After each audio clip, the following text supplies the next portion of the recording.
federalism, because zonal council talks about cooperative federalism. It talks about a dimension of cooperative federalism. And see, when you see two states, even if I take one small issue of say water dispute, very small, trivial, it sounds trivial but it is not trivial. Now the moment I say water dispute between the states, 10 to 15 questions should come to mind. What are the different states that are fighting for water?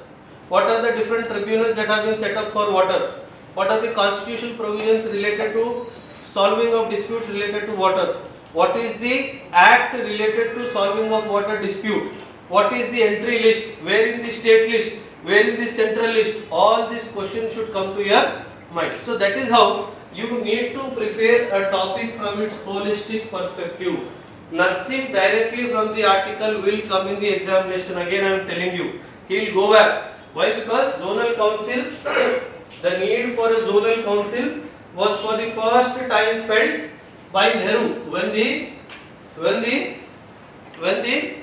state reorganization commissions were set up. For the first time people started talking, we need a platform to air our grievances. So that is when during the state reorganization, your state was also formed as a result of state reorganization 1956.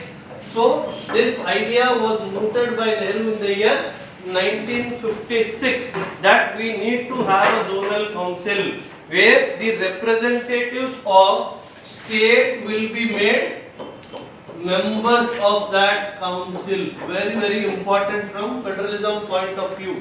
Mains question also very important. See, if I ask you a question, what are the important institutional arrangements put in place to resolve disputes amongst the states? So in that, one of the points is your zonal council. The second point is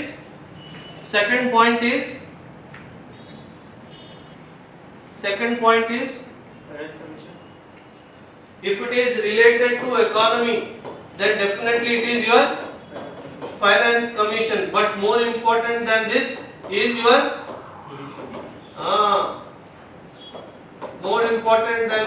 your various tribunals that have been set. You know, the beauty of the tribunals, the water sharing tribunals, they are called water dispute tribunals. WDT, water dispute tribunals. It is said the decision of the water dispute tribunal is final. You cannot even go to the court if you do not agree with the decision of the water dispute tribunal. That is the amount of power that has been given to that tribunal. But the problem, again, you have to go deeper into the subject. They did not specify who can be or who cannot be the member of the tribunal.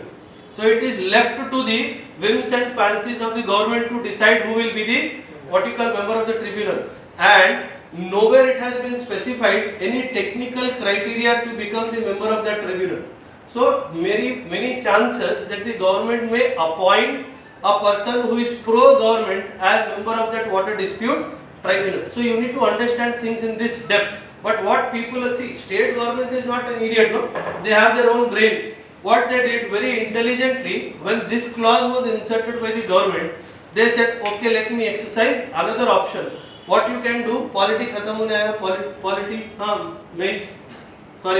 batch. If all the doors are shut for the state to approach the court against the decision of a tribunal that is set under the zonal council, what the state can do?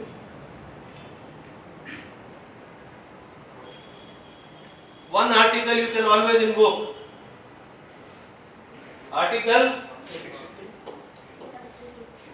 They linked this with Article 21. They said water forms within the extended definition of right to life. They went one more. In the past they have done in this came Tamil Nadu and Karnataka, Kaveri. One more clause, Jayalalitha, intelligent head. She invoked 136, Article 136, Supreme Court, special leave petition. Even if it is beyond the scope of judiciary, you can invoke this 136 and always go to Supreme Court saying that I do not agree with you. And water, if I go back to constitution, water is in the state list entry 17. Entry 17, water is in the state list. But now there is a big caveat here, big catch here. The catch is, if it is interstate water dispute, the resolution of interstate water dispute has been kept in the union list, entry 56, where the central government can directly interfere. So like this, you need to, whenever you read a particular topic, you have to completely cover all the dimensions of that topic. These will come in your examination. Whatever is printed, it will not. I am telling you again, whatever you dive deep into the subject, that will come in the examination. Try to understand. Okay? Now coming back, the Eastern Zonal Council recently held its meeting. That's why this is in news. From the examination point of view, two things are important for you. One is the composition part, and the second is the distribution part. When you read this, please read through which all states in the northern, which all states in the central. The most confusing are these two. The most confusing are these two. Which are states in the northern council, which are in the central council, Eastern Zonal Council, Western Zonal Council, the Southern Zonal Council, and the Northeastern Zonal Councils. It means that there are 6 zonal councils as of now, right? And when I talk about the composition, who is the chairman of the zonal council? It is the Home Minister. Now, if they ask you a question, not in prelims, maybe in mains or in interview, why is it that the Union Home Minister is the chairman of the zonal council? Now, immediate question to you. This is called vertical learning. Which are the other committees or forums where the Home Minister is the chairman? Make a list side में. Okay? So that is how vertical reading it will come like that. Which are the various forums? Anybody? 2 forums? Official languages. Official languages. Home Minister, important person, bhai. One is official languages. Citizenship क्या? Name the committee.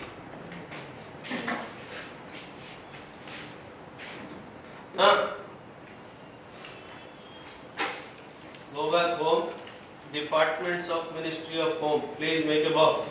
Departments of Ministry of Home related to disaster management, related to border management, related to census. Please see those. Where all your Home Minister is the head of those institutions. Very, very important.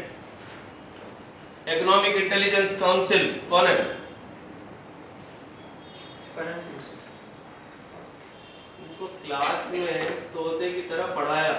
Economic Intelligence Council is the finance minister. Do not get confused by the word intelligence there. It is related to economic intelligence. That is why the finance minister comes there.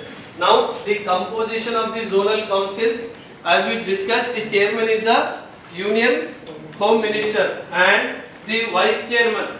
The chief ministers of the states included in each zone act as vice chairman of the zonal council for that zone. Very important, by rotation, each holding office for a period of 1 year only at a time. Each holding the office for a period of 1 year. It means the position of vice chairman is not fixed. It is by rotation. The member's position is fixed because every chief minister along with the 2 other ministers as nominated by the governor, not the chief minister here. Here the governor is nominating you. Very important. This is the biggest blot on zonal councils because governor is not a federal feature of your constitution. It is a unitary feature. So a unitary element is dictating terms even in the state related matters. That is how our constitution is unitary in its spirit. That is the reason why we say our constitution is unitary in its spirit. So chief minister, he cannot do anything. But other than him, very important, they should be ministers. It means holding portfolios. So zonal council comprises of a chairman, a vice chairman, the office of which is held by rotation by one of the chief ministers of that particular zone for a period of 1 year. When it comes to members, one chief minister of the state and two ministers nominated by the governor from each of the states and two members from union territories included in the zone. These two members are again nominated by the administrators. In the union territories you do not have governor, you have administrators, right? And advisors, one person nominated by the planning commission. Now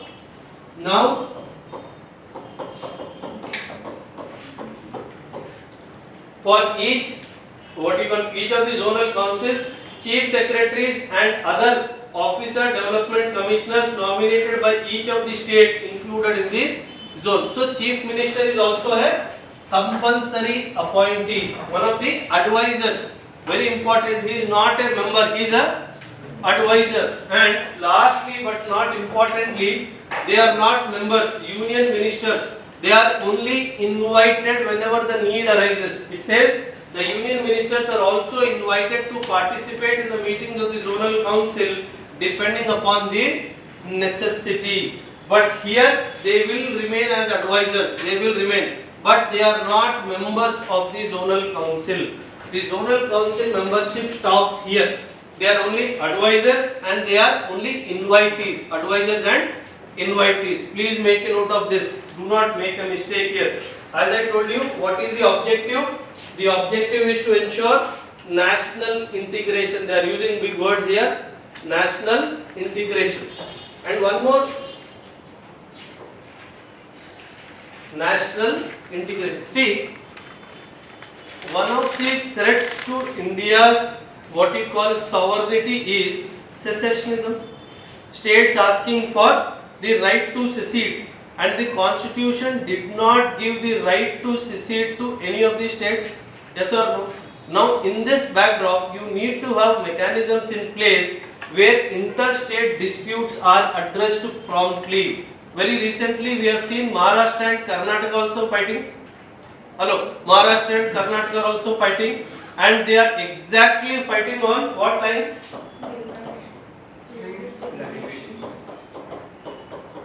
They are fighting on linguistic lines on particular areas between Maharashtra and Karnataka. I think that topic is also there. We will talk about it.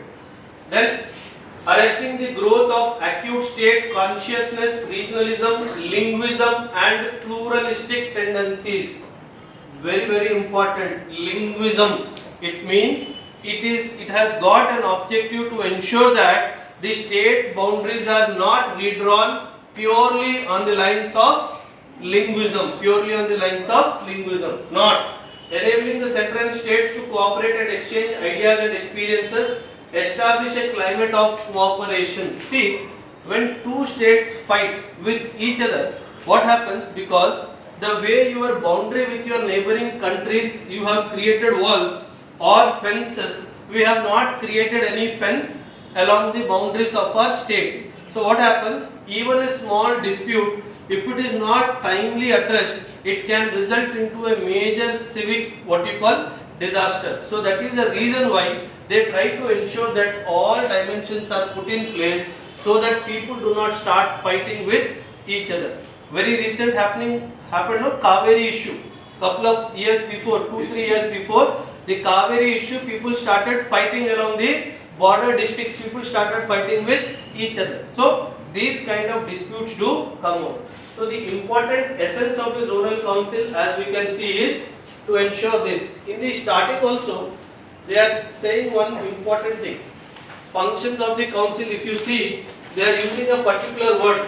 Any matter of common interest in the field of economic and social planning. Economic and social planning. And in the second, they are talking about specifically border disputes, linguistic minorities, or interstate transport. Very, very important.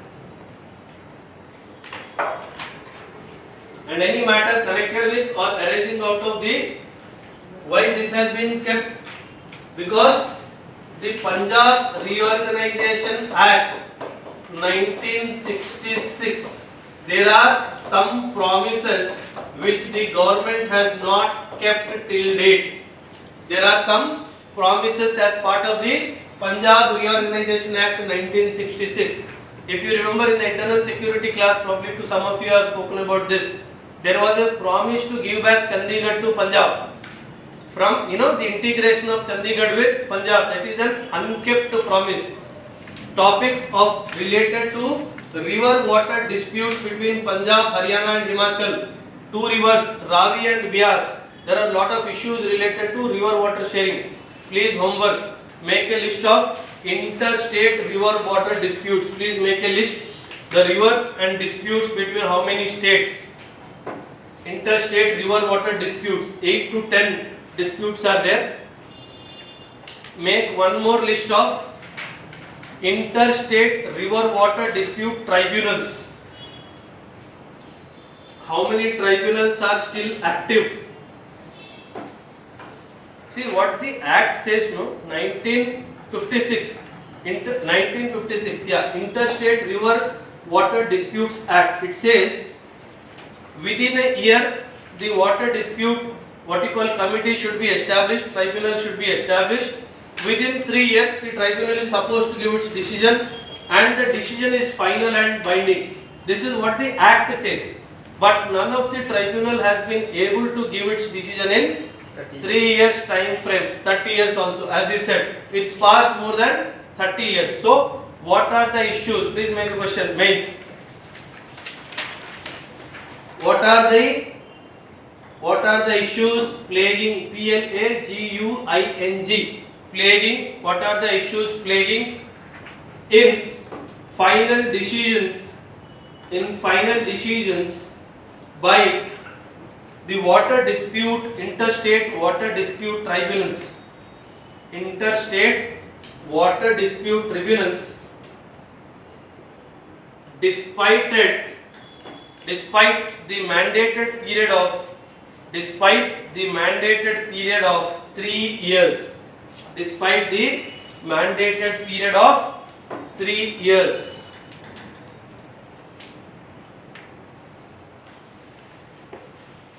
Okay. Please make a list of all the zonal council meetings in the last 1 year. Make a box, list of zonal council meetings in the last 1 year. And zone wise, what are the important issues between those states in that particular zone? Very, very important. And in 2002, the Interstate River Water Disputes Act 1956 was amended. Please make a note. 1956, the Interstate River Water Disputes Act was what you call amended. What was the reason for amending that particular act? What was the reason for amending that particular act?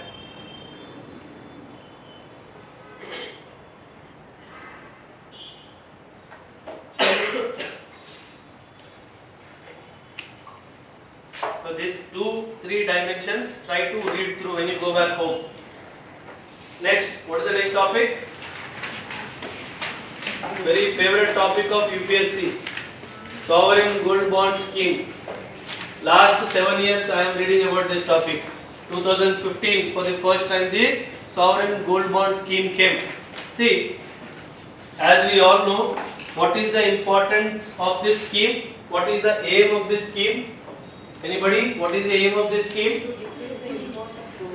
To decrease the import of gold, which is one of the primary factors for your current account CAD, for your current account deficit. This is one. Second is to remove the culture of physically holding gold. These are the primary what you call aim or objectives of this sovereign gold bond scheme. But the problem is, till such time you do not physically buy gold, till such time you do not do puja to the gold, that satisfaction does not come to Indian mindset, especially the women. So that is the reason why what happens is, despite the best efforts of the government and RBI, it is said that the sovereign gold bond scheme 1, 2 and this is the third one are literally failing because the cultural aspects are overplaying. The cultural aspects are overplaying. But notwithstanding that, from UPSC point of view, in the past 4 to 5 times sovereign gold bond scheme questions have come in UPSC. So we'll just try to see what are the schemes about. First and foremost important is, please underline this word, government securities. Very, very important. The gold bond schemes are part of your, gold bonds are government securities. This is not a private security, this is a government security denominated in the grams of gold, and they are substitute for holding physical gold. And very, very important, investor have to pay the issue price in cash and bonds will be redeemed in cash on maturity. Please underline this, cash is very important. It is not anything else, it is cash. And it is issued though by RBI, but it is on behalf of the government. It is on behalf of the government. Mostly, more or less, all the government securities are issued by RBI on behalf of the government. So RBI is just an agent. If there is a statement issued by RBI and ends there, no. If it is issued by RBI on behalf of the government, then only that statement is a correct statement. Okay? And as I told you, launched in the year 2015, they reduced the demand of physical gold, but we could not achieve this. Very, very important, certain important dimensions I will cover. Just give me a second. Now it says the gold bonds are issued as Government of India stocks. Very important, underline this act, Government Securities Act 2006. Why this act is important? Because the procedure for issue is covered in this particular act, the Government Securities Act 2006. 2006 is important for one more thing, act.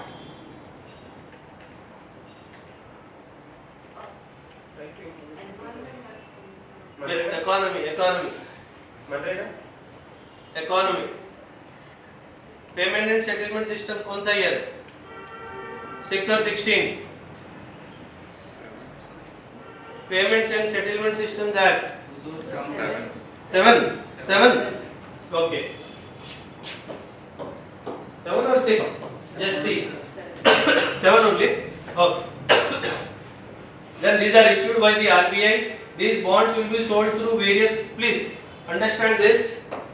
These are, though it is released by the RBI, but RBI does not always remember any statement where it says the RBI is trying to individually deal with somebody. It is an incorrect statement, because RBI will always interact with the public through an intermediary or a financial intermediary called the commercial banks or any designated financial entity. Okay? Very important. These bonds will be sold through various commercial banks, stockholding corporations, SHCIL. Please Google about this organization, Stockholding Corporation of India Limited. When it was established, what is its main role? In the Stockholding Corporation of India Limited, and the designated post offices and recognized stock exchanges, namely the NSE and the BSE, either directly or through agents. Very, very important.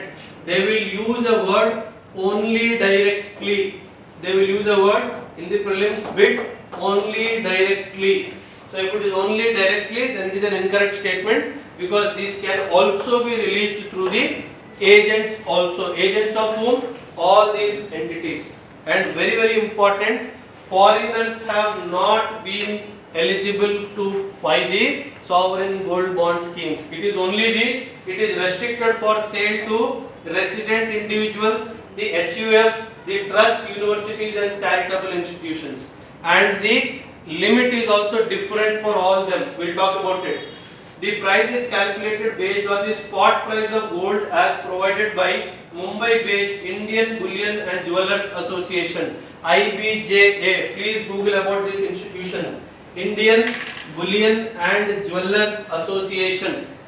This is the entity that provides price of the gold to the government on which these particular bonds are sold by the RBI on behalf of the government. Very important. The maturity period is 8 years. The maturity period is 8 years with an option to exit the investment after the completion of 5 years. Do not get confused. It is not 3 years. Exit option only after 5 years, right? The upper limit for retail, individual investors and HUF, two entities, resident individuals and the Hindu undivided family, the upper limit for them is 4 kilograms. 4 kilograms each per financial year. So for an individual or an Hindu undivided family, the upper limit is 4 kilograms. But for the charitable trust and all, the upper limit is 20 kilograms. The upper limit is 20 kilograms. The minimum permissible investment is 1 gram of gold. This is the minimum permissible. So you have to minimum buy 1 gram of gold. Very important. And the interest rate is a fixed rate. He may not ask you this, but he will definitely try to confuse you here, because the rate is fixed. A fixed rate of 2.5% per annum is applicable on the scheme, payable, very important, semi-annually. It means once in 6 months. How much amount of gold you buy, on that 2.5% of interest will be credited to your account automatically by the entity through which you have purchased this sovereign gold bond. Now the homework for you is sovereign gold bond schemes, tax exemptions question mark. This is the homework for you. Am I duty bound to pay tax on the interest generated on the sovereign gold bonds or not? So this is the homework for you, please.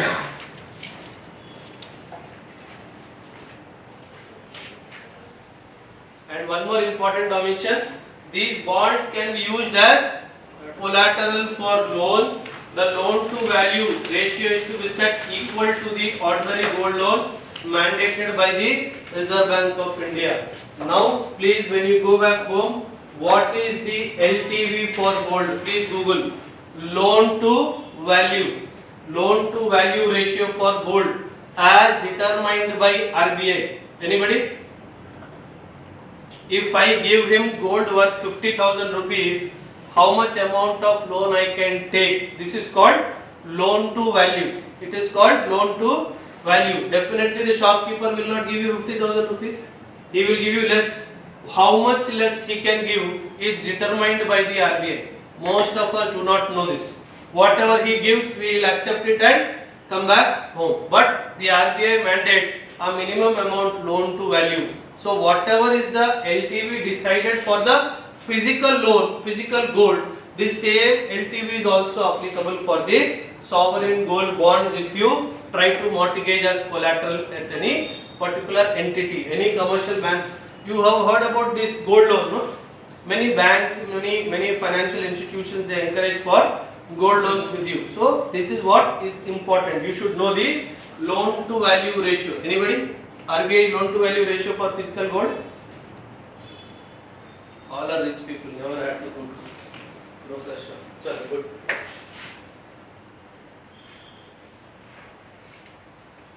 Just read through these benefits and all. It is easier to understand. Just one single reading, you should be able to understand that. There is nothing there.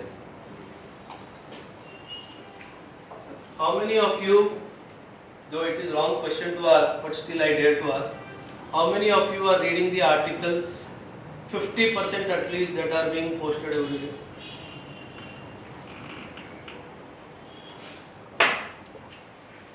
Not even 50%, 25 to 50%. Couple of 10 to 25%. Who is planning to read next year?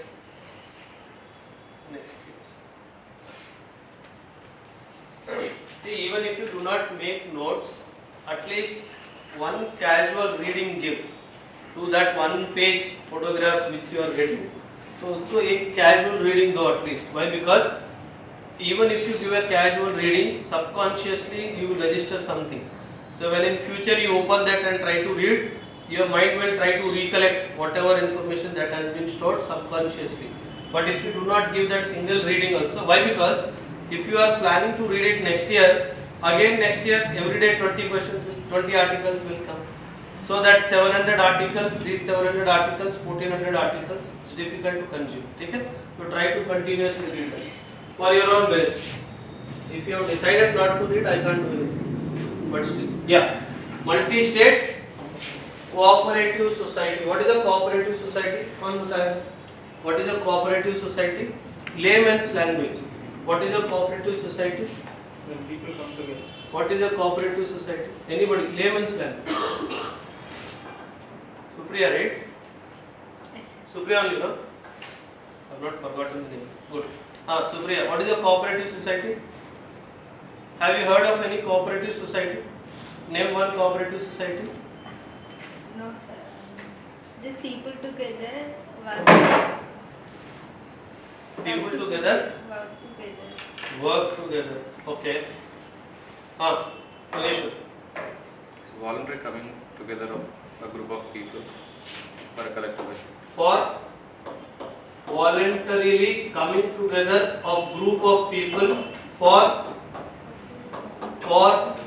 towards a common agenda, and this common agenda can also be savings and lendings. Savings and lendings. Cooperative society is what subject? It is what subject? State. State subject. Cooperative society is a state subject. What do you understand by cooperative society is a state subject? What do you understand by cooperative society is a state subject? State can make laws. State government can make laws, okay, and state government can make laws, and one more important function. State center is not involved. Regulation, okay, and now the cooperative society's regulations is with whom? With whom?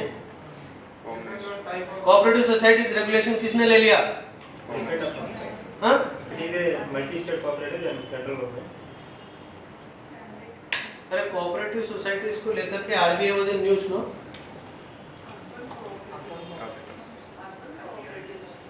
Whether it is urban or rural or whatever. If it is urban cooperative society is whom?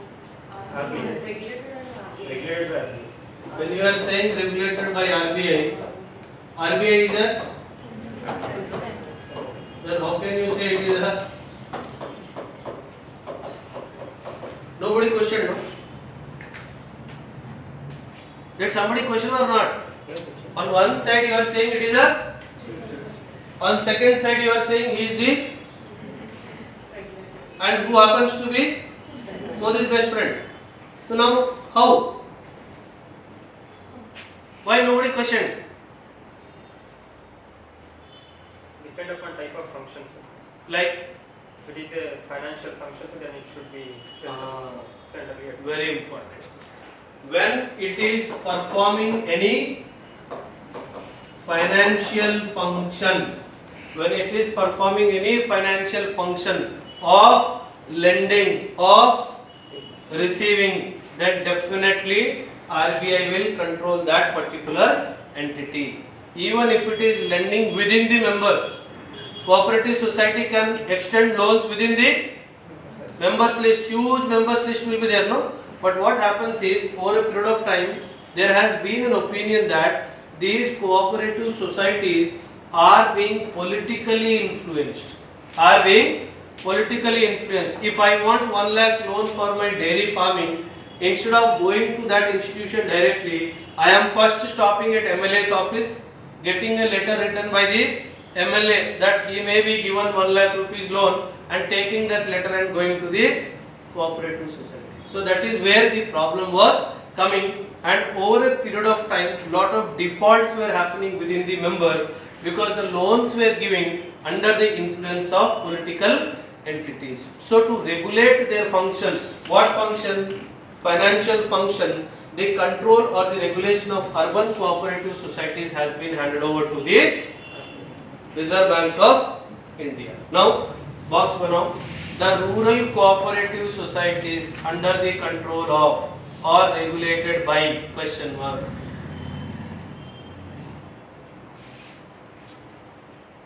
ఒక topic ని చంపేయడం ఎలా సార్తో నేర్చుకో.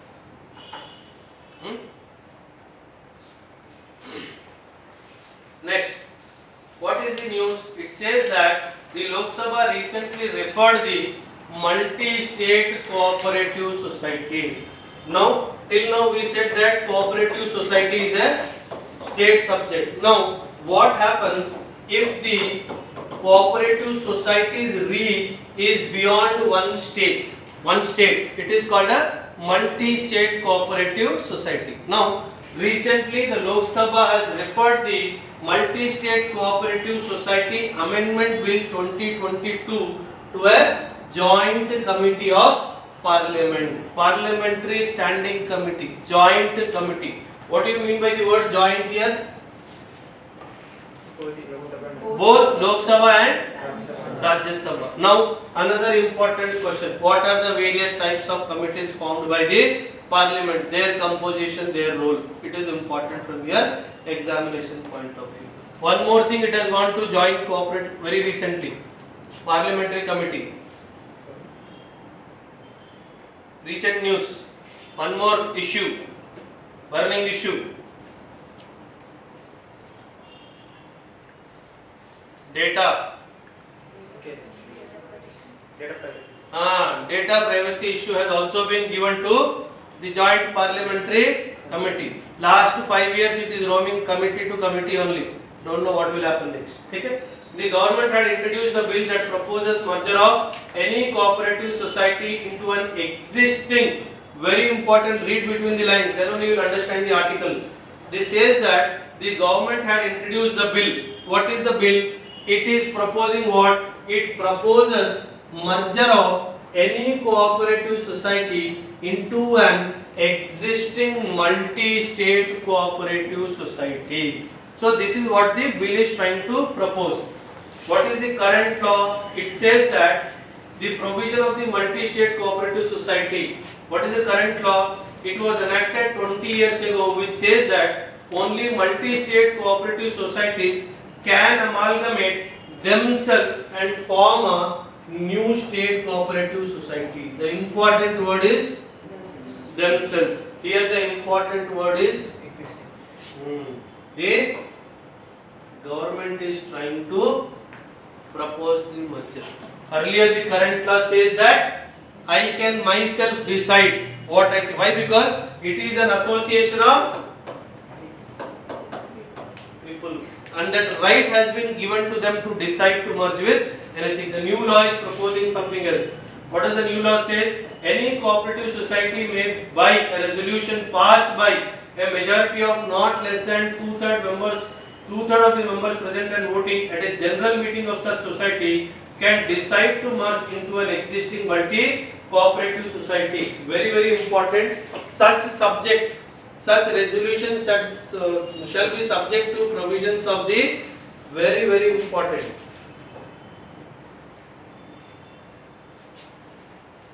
What is the problem? What is the problem? It says that any cooperative society may, by a resolution passed by a two-thirds majority present and voting. Please underline the word, not absolute. Present and voting can decide to merge. But such resolution shall be subject to provisions of the respective. Respective means if state A is there, it should follow that. State B is there, it should follow that. State C is that, it should follow all the respective state cooperative societies act. What will happen if it is not in sync with these two? It's a big question. Because We all said no, it is a state subject. If it is a state subject, there is a high probability that his provisions may not match with these two. What will happen in this case? That is what for the purpose the Joint Parliamentary Committee has been established. That you need to understand. Come down. It says Cooperative Election Authority, very important issue under consideration. The bill also seeks to establish a cooperative election authority to bring electoral reforms in the cooperative sector. To bring what?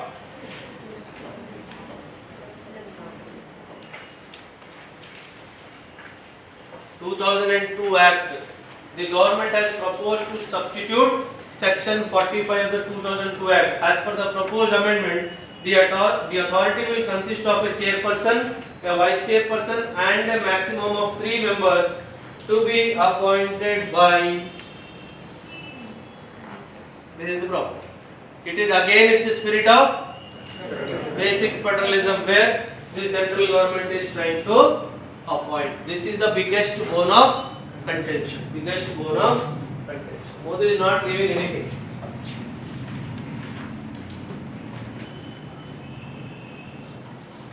Very important. The bill is seeking to insert a new section, Section 63A in the Principal Act. Very important. This relates to the establishment of cooperative rehabilitation, reconstruction and development fund for what? Revival of sick multi-state cooperative societies. Very important. This is a good move. They are trying to create a mechanism where the rehabilitation and the reconstruction of the sick, what you call cooperative societies, can be taken care of. One more, 70A. The bill proposes to insert a new section 70A related to, very again the biggest challenge will come, concurrent audit of such multi-state cooperative societies with an annual turnover or deposit of more than the amount as determined by the, again they did not specify any amount.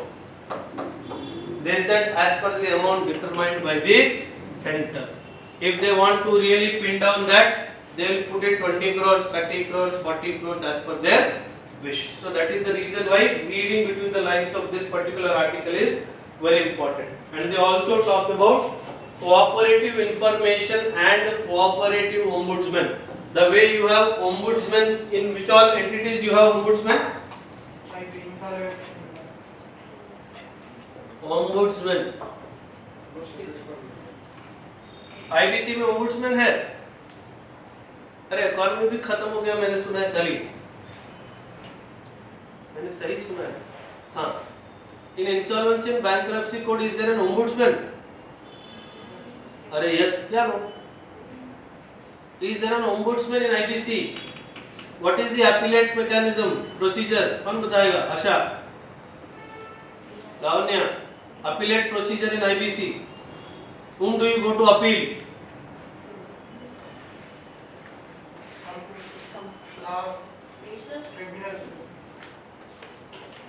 If IBC, insolvency and bankruptcy code, who is giving the resolution? Which is the entity, name of the entity? NCLT. NCLT is giving the resolution. I do not agree with the resolution. I want to appeal. What is the appellant authority is my question. There is an appellate board in the NCLT, and if again I am not satisfied, where do I go? You go to High Court or Supreme Court? Kaumudi does not want to reduce her level. You can go to Supreme Court directly against the appellate authority tribunal. There is no ombudsman scheme in here. There are two ombudsman schemes. One is in RBI, the second is in. Okay. Now they are wanting to bring in a system of ombudsman here also. What it says, to make the governance of these societies more democratic, transparent and accountable, the bill has provisions for appointing a cooperative information officer and a cooperative ombudsman. Now the biggest question mark is who will, the biggest question mark is, try to decipher the act, whatever amendment, bill or act. Who will appoint? What will be the criteria for appointment? What will be the terms of office? What is the removal procedure? What is the time period of appointment? All these things will be discussed by your parliamentary committee. So all these things, if any of them are not federal in their spirit, definitely the state governments will object to it. That is the reason why it is a joint parliamentary committee. Try to understand, very important. That's the reason why it is a joint parliamentary committee, where under they will try to hold the government by these members, okay? And very important, penalty. The bill increases the penalty amount for violation of the law to 1 lakh and potential imprisonment for 6 months also. So it is not only monetary, there is a criminal law also against this. Against the federal structure,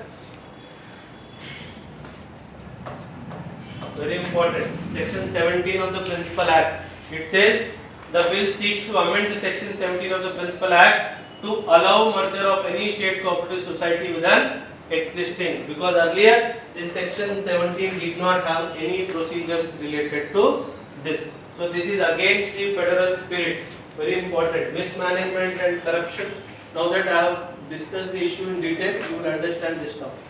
Very important.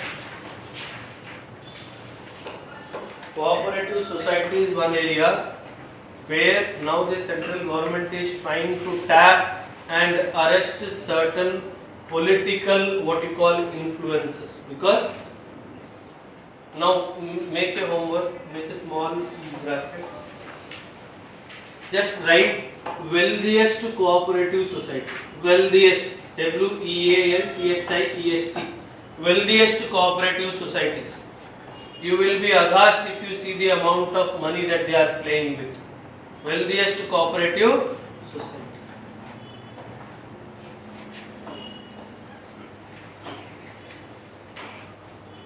Make a box, one more. Laws, LAWS, laws, oblique constitutional provisions related to cooperative societies. Laws, oblique acts, whatever you can say, oblique constitutional provisions related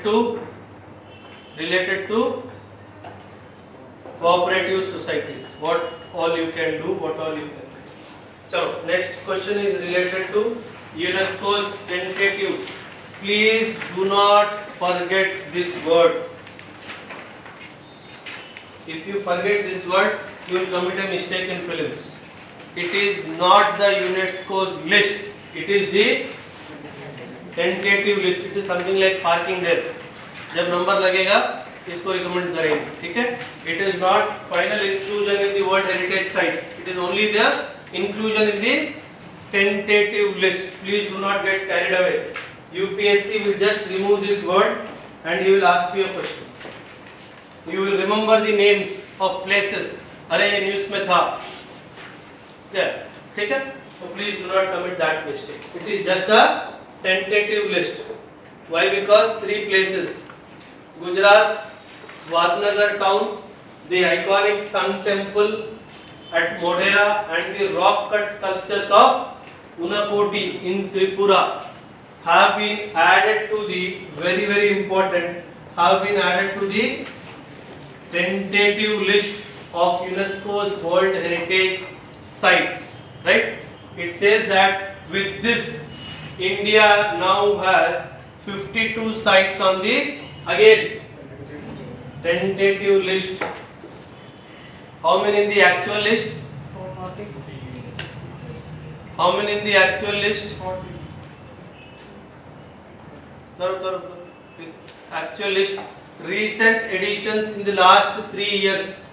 UNESCO's actual World Heritage Site list, recent additions in the last 3 years.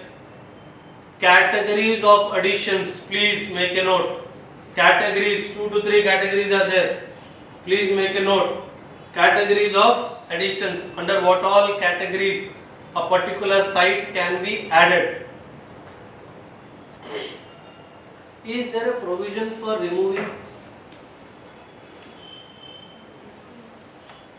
Is there a provision for removing? You added Ashoknagar in the UNESCO's World Heritage Site for unique place on the Mother Earth where this happens with the brain. So what tomorrow UNESCO decides, I will remove this place. Is it possible? Yes. Please make a note. Box. Process of removal.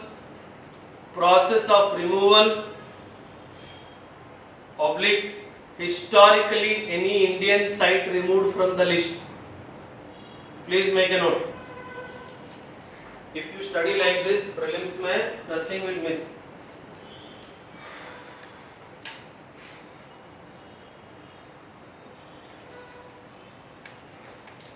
Very important. Now, site wise, the first one about the Sun Temple at Modhera. Sun Temple at Modhera, one style it is very important. The Solanki style. Very important, underline the word. This Solanki style of architecture. Then Vadnagar is a municipality under Mehsana district of Gujarat. Please do not get confused this Mehsana with Rajasthan. This is the Mehsana district of Gujarat. Mehsana district of Gujarat, a multi-layered historic town. The history of Vadnagar stretches back to nearly 8th century BC. The town still retains a large number of historic buildings, very important, that are primarily religious and residential in nature. Please underline the word religious and residential. Do not get carried away by socio-cultural dimensions. It is purely religious and residential in nature. So these two words are important. The third one is Unakoti in Tripura, located in the northeastern region of Tripura, is known as an ancient holy place associated with very important the worship of Shiva. You may get confused because it is northeast, it could be some other deity, but it is not, it is related to worship of Shiva. Tripura, Unakoti. I suggest please Google, see the pictorial representation of these three places, and that will help you to register it much deeper in your mind. Please see that, right?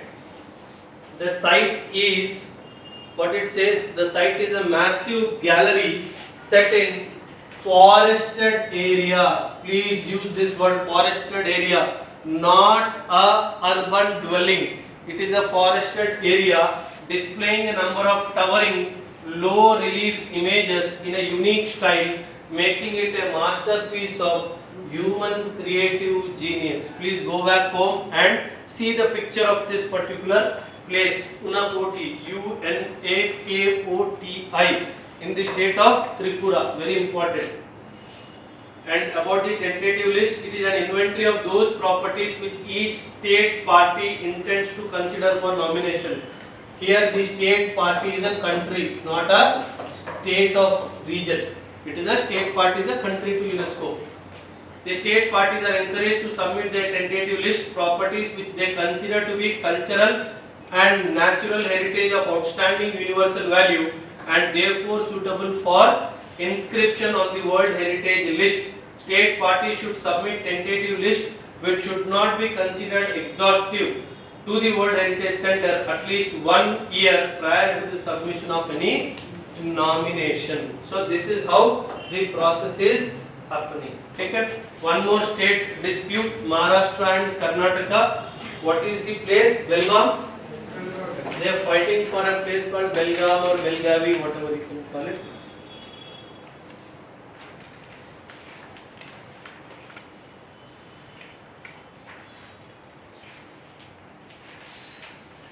See, what is the dispute origin?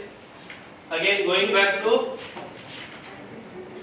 1956 State Reorganization Act. Maharashtra Ekikaran is unification into one. Maharashtra Ekikaran Samiti, the MES, came into existence in 1948, immediately after the independence. See, if you were aware of Madras constituency, even if you meet very senior citizen North Indians, even today, if you say I am from Telangana or Andhra, acha Madrasi ho. Why? Because this was the expanse of your Madras constituency. If you say you are from Karnataka, even for that matter, certain southern places of Maharashtra and all, the moment you say I am from there, I am from Telangana, I am from Andhra, they will say acha Madrasi ho. So that is where, because their timeline registration is about the Madras constituency, which was very big constituency per se. So now what these people are saying, it had the sole aim of pushing for integration of Belgaum with Maharashtra during the reorganization of states act. See, when the reorganization of states happened in the year 1956, lot of calls came to that particular committee seeking that I am a different entity because my language is this. So based on linguistic minorities also, people started to state claims for formation of independent states, because this was a state reorganization committee. Even now, if you happen to visit places like Nanded, if you know, Nanded is in Maharashtra, but this was under Nizam's rule. This was under Nizam's rule. Your entire up till Nizamabad and all were under Nizam's rule. In fact, your Nizam, where is your Nizam buried? Last Nizam, who fought with Aurangzeb, Aurangabad. See, this is one of the classic examples where the Nizam ruler and Aurangzeb both are buried next to each other. This is a classic expression where the conqueror and the conquered both are laid to rest next to each other. So that keep feeling happy that I have conquered you. This is a historical expression saying that the life ends here. So that is how beautifully Aurangabad में दोनों की cover बगल में है मियाँ बीवी की तरह. So that is how you have to understand. Even the conqueror and the conquered both have been laid to rest adjacent to each other. So that was the stretch of Nizam's system. Okay. Next, since its creation in 1960, very important. The state of Maharashtra's time, May 1st, 1960, Maharashtra has claimed that 865 villages, including Belgavi, then Belgaum, Karwar, and Nipani, should be merged into Maharashtra. This is one of the disputes which is pending between Maharashtra and Karnataka. Significance of the demand: the claim of pro-Marathi groups in that Belgavi is a largely Marathi-speaking region, with many parts being exclusively Marathi-speaking only. Because Karnataka is not Marathi, it is Maharashtra which is basically Marathi spoken. So based on the linguistic lines, these particular villages, including primarily Belgavi, Karwar and Nipani, should be merged with Maharashtra is the call of Maharashtra. Right? Now what is Karnataka saying in this? What is Rashmi saying? We'll listen to this.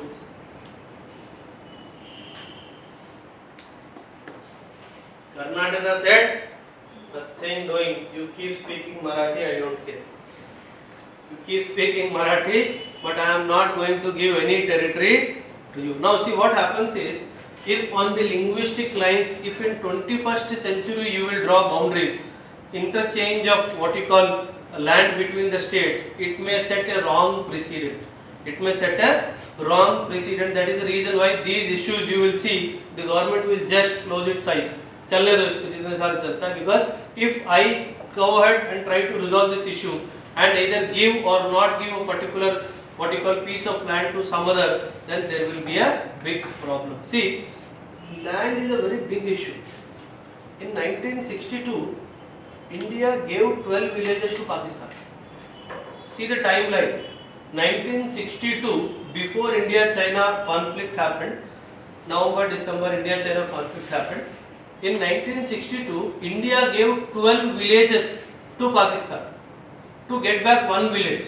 Anybody, what was the importance or significance of this village? What is the name of the village? Berubari nahi, Western sector.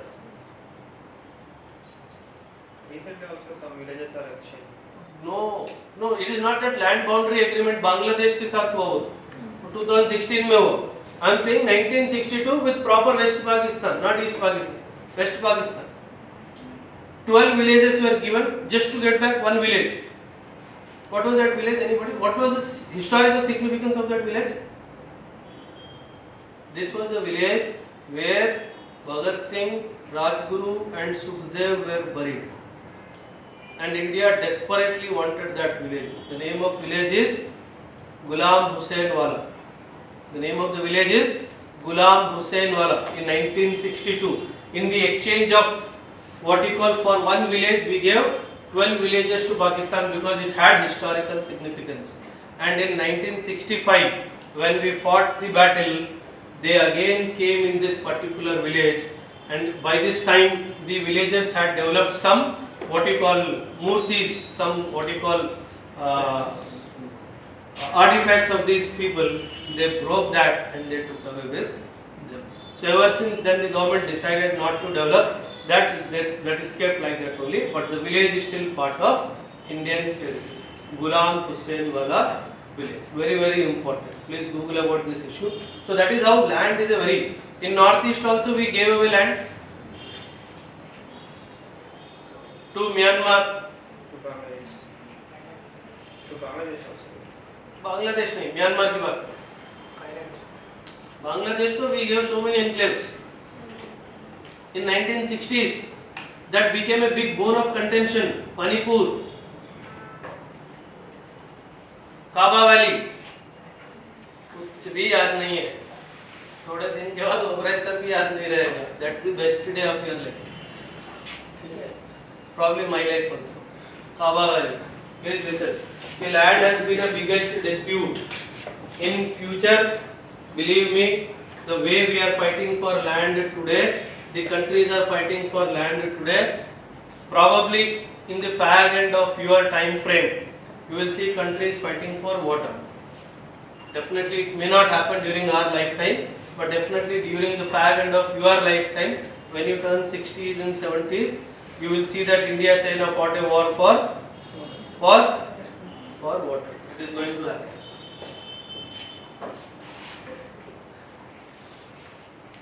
Yeah, I told you disputes, attempts to resolve. Please make a note of this commission.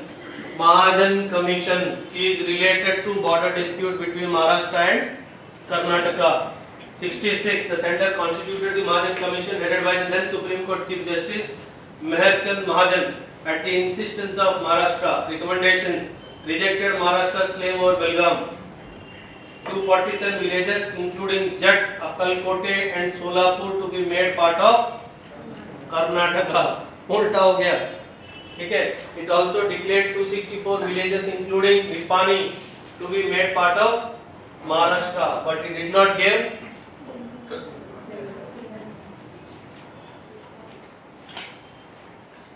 What will happen?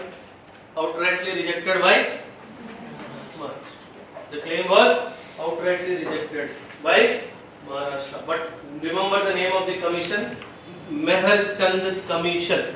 Meher Chand Commission. What Maharashtra said?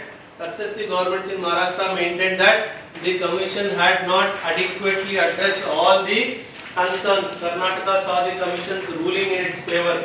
Several attempts were subsequently made to resolve the row, but in vain. Nobody listened, as usual. What is the status of current dispute? He is putting petitions in the Supreme Court. 2004, Maharashtra government filed a petition Supreme Court staking claim over Marathi-speaking villages, exploiting public sentiments. Karnataka changed the name of Belgaum to very, very important Belgaum's name was changed to Belgaum and made it second capital of the intelligent people यार कर्नाटक हाँ बोला आप लेके दिखाओ it is very difficult you cannot ask a state capital to be given right so to obviate this they declared Belgaum to be the second capital of the need of legal solution करते रहो जो करते ठीक है next very important drone insurance policy why I have picked up this article is all classification of drones has been given very beautifully. See the nano, micro, small, medium and large drones may be a match the following just in case if you are unlucky. Okay, and about the drone, what is a drone? What is a drone? Unmanned? Then why are we not using the word UAV? Why are we saying drone? Is there any difference? UAV, drone. What is the Depend upon size? You mean to say this is much bigger? Yes. This is much bigger. And The technical term is UAV, sir. okay. Generally we use drone. Which is the most famous drone of US? मैं जिसको पूछूँ वो answer करे. हाँ.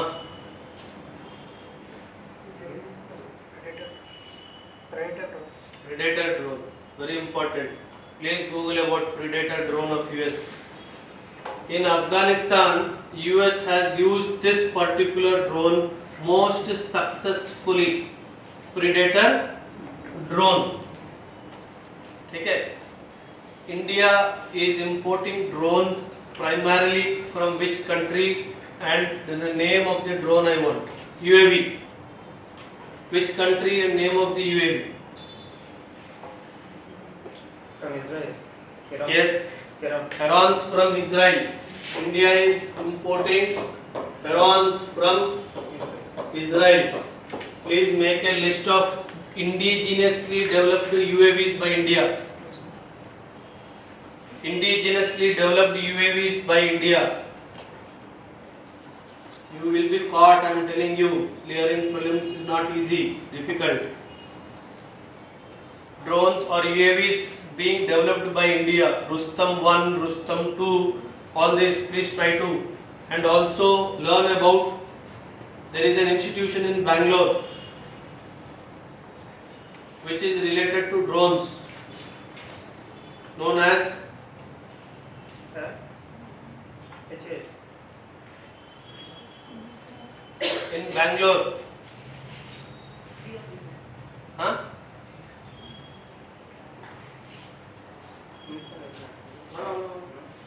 उनको सब खीर बना के चाहिए वो नहीं गूगल आज Google Delhi which is developing Rustam very important. Now come back. See, as he said, the technical word is UAV only, unmanned aerial vehicle. But depending on the size specifications, we are using this word. But it does not mean a drone is always smaller. It does not mean a drone is always smaller. A drone can also have attack capabilities also. It means it is not only meant for surveillance, it can be equipped with some missile systems, some rockets also, so that a drone can go, fly and hit the target and come back. This is what exactly the US did in its 20 years of theater operations in Afghanistan. Predator drones have been used for precise targeting of the hideouts of various what you call terrorist organizations. Okay? That is why you will hear the headlines now. In so and so drone attack, so and so was eliminated. When Zarqawi was eliminated, the heading was so and so. The US drone strikes down the head of IAS. Okay?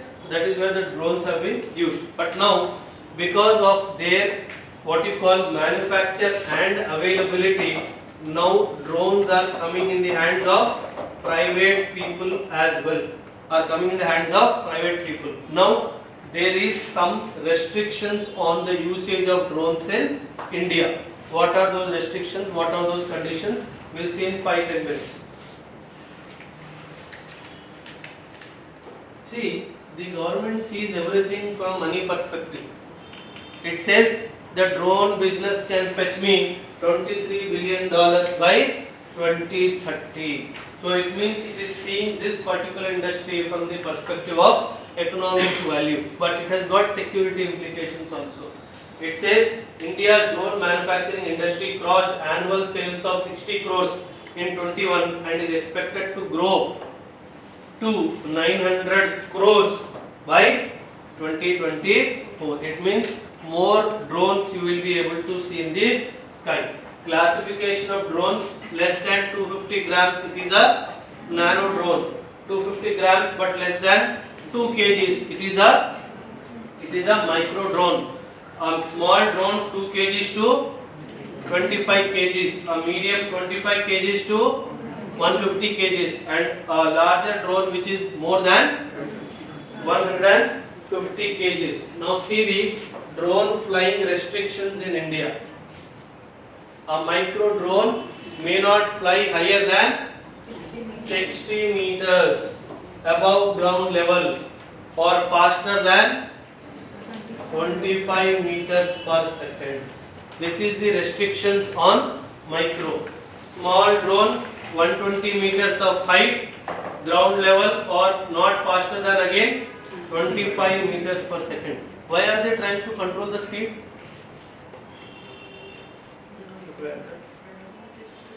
What is the reason of controlling the speed? Height तो समझ में आता है. It should not go and dash with the flying aeroplane or something. हाँ. Cannot be controlled. Control. For interception. Your right is Interception is the word. They are more concerned about interception. If it goes faster than 25, it will be difficult to intercept, right? Then drones that are medium or large must fly in compliance with the conditions outlined in DGCA's operators permit.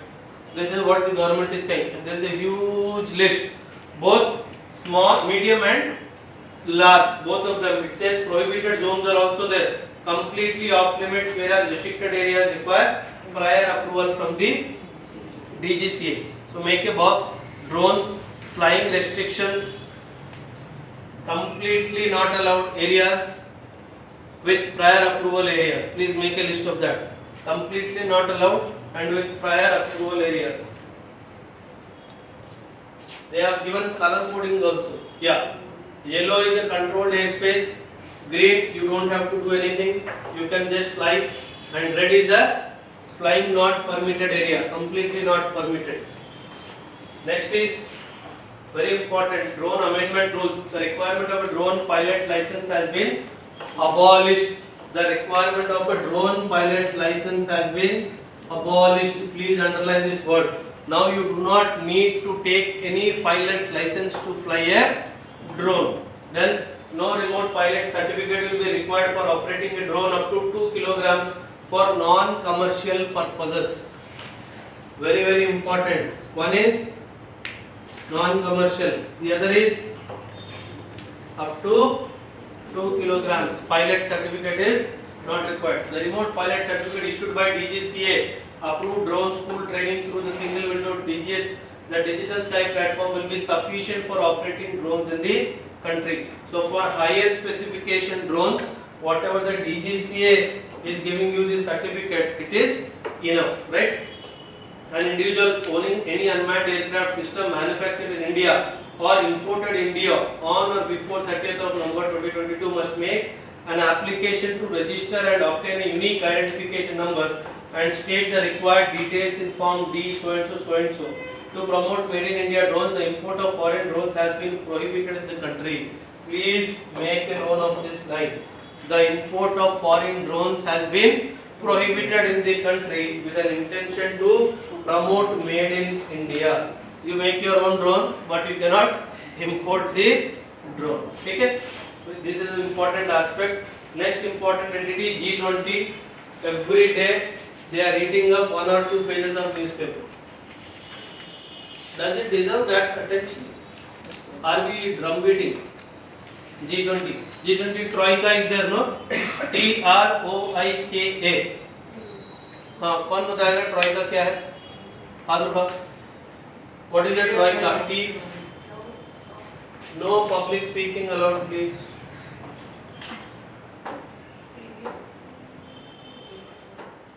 Huh? Troika. हाँ, past, present and future. कौन है तीन बताओ? Indonesia is past. Present tense is India. Future tense is Italy. Italy से लिया. Italy was in the old troika. Earlier it was Indonesia, Italy and India. Now it is Indonesia, India and Brazil. Brazil को will hand over the baton. Indonesia took the baton from Italy. ठीक है? So we took from Indonesia. We are giving it to Brazil. Troika. TROIKA. Troika. ठीक है? If I may ask you the question, is G20 hyped? HYPED. Is G20 as an institution hyped?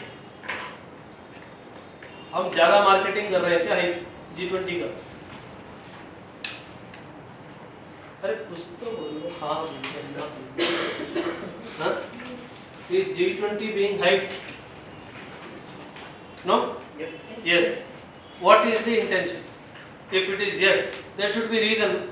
See, government is spending lot of money. ये जो तुम Hindu newspaper, Indian express में add दे रहे हो, देख रहे हो, page add, couple of pages ads. It is not free for the government. Hello, government also has to pay.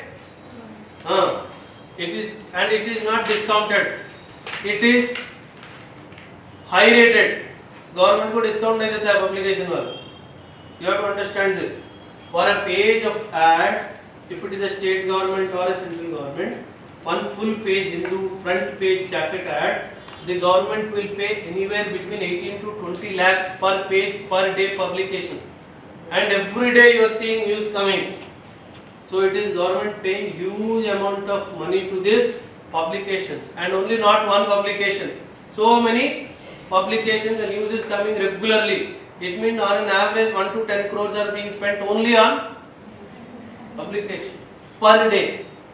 What is the essence? To promote the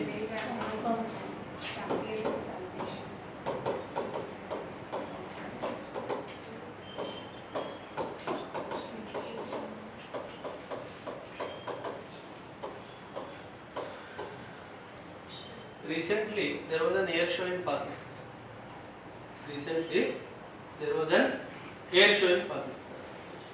What these idiots have done? Abhinandan Vardhaman plane got shot, right? So this guy without visa landed in Pakistan, right? The tail of that MiG aircraft, they displayed that in the air show. A small piece, itna bada hoga. Small piece of that tail they displayed in their air show. What is the intention? We raised this issue in the UN. अरे यार मैं कोई दूसरा paper पढ़ता हूँ क्या? sending message. I hope I read the same publication which comes to you and everybody. But how is it that I only read you guys? Sir जो आप भेज रहे हो वही पढ़ते नहीं है, हम दूसरा क्या ही पढ़ेंगे? हाँ, what is the mean? What is the essence of putting this small piece of broken aircraft piece displayed in a India entered illegally. India? Entered illegally. To show the world that they have bring down that aircraft. Enemy aircraft. In an air show, showing that, see, Pakistan has F-16s, right? Yes. Very superior aircraft, believe me, provided you know how to fly it. They are very superior, which they do not know. That's a different thing. Our MiGs have shot down F-16s. Hello. It is like scooter defeating Hayabusa in a race. So our MiGs have shot down. The Indian fighter pilots are known to be the best in the world in their dogfight capabilities. You know what is a dogfight? Two aircrafts, trying to outmaneuver each other without getting hit by the missiles of another aircraft. So Indian fighter pilots are known to be the best in the world when it comes to dog fights. So even though you might have the best of the aircraft, if you do not know how to fly, that's what I said. If you do not know how to fly it, it is a waste. So now in that air show, the worst part was only 2 companies participated. Obviously, if Pakistan calls for an air show, generally people will avoid to go. But Pakistan wanting to make an impression that I have been successful in achieving air superiority over India, and if you sell your equipment to me, I can prove that your equipment, using your equipment, I have ensured air superiority over India, which will allow your equipment to be sold more in the market. So try to understand the mind game of Pakistan, what it is trying to play there. But luckily for India and unluckily for Pakistan, only 2 entities participated in what you call the air show. When India conducts similar air shows, annually India also conducts, during the Air Force days generally the air show is conducted, more than 60 countries participate and more than 100 countries applications we reject based on safety dimensions and all, because their air maneuverability standards are not known to us. So we reject their applications, more than hundreds, and around 58 to 60 companies come and participate in the air show that is conducted by India. So we are on a different level playing with them, they are on a different level playing with us. Why I told this is because it is only trying to reiterate the importance of an institution called. Any major decision G20 has taken till date? Why G20 was established in the first place? To overcome the Asian economic crisis. When? 1998. 97-98 में एक problem हुआ. I take 2 minutes to explain. Listen to me carefully. In 1997-1998, East Asian crisis happened. We call it tiger economy crisis also, right? A small problem happened in Thailand. See, you have to understand your neighborhood very well if you want to know what is happening in and around. The tiger economies, Vietnam, Thailand, Cambodia, Laos, Indonesia, these are all your tiger economies. And immediately after their independence, they also got independent. Similarly, the same time when we got independent, right? But they immediately opened their economies instantly. कि आओ हमारे पास invest करो और prosper yourself, take our resources, give us also some. So that is how these were called tiger economies. Without that strong foundational base, they opened their complete economy for full capital account convertibility also. Now I hope you know what is the capital account convertibility, where investments can be taken out instantly without any government restrictions. What happened? One small problem happened in Thailand. Thailand में some automobile steel industry a problem happened, and it spiraled like something like within couple of days the entire investment from East Asian economies flew to US, and all these economies fall flat on the ground because entire money in their market was coming only from outside. There was no private, what you call indigenous investments in their economy. So in 96-97 all the economies fall flat in East Asia. It is called East Asian crisis. So in this backdrop G20 was formed. That was, the G20 was formed in 1999 in the backdrop of financial crisis of the late 1990s that hit the East Asia and the Southeast Asians in particular. What was the aim? To secure global financial stability, very important, by involving middle income countries. Now middle income countries has a definition. Hello? Middle income countries has a definition. What is the definition? अरे world bank का 4 definition है. Least developed countries, low income countries, middle income countries, high income countries. Per capita income is less than $1,000. Box बनो. चलो, 4 classifications of World Bank. Company classifications of World Bank on per capita. We are in which category? Lower middle income. We are in the lower middle income. Okay. So basically they also wanted to involve the middle income countries.